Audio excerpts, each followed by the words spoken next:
नमस्ते दोस्तों। जैसे कि आप देख सकते हैं ये सिरप फिनाइलेफ्रिन, क्लोरफेनाइरामाइन और डेक्स्ट्रोमिथर्फन के कॉम्बिनेशन का सिरप है।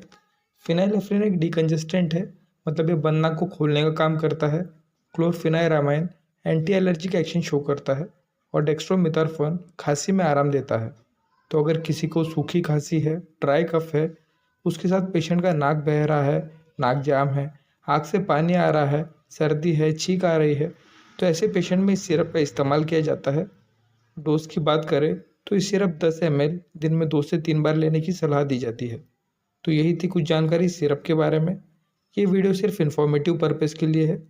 बिना डॉक्टर की सलाह के किसी भी तरह का दवा का इस्तेमाल ना करें। Thank you.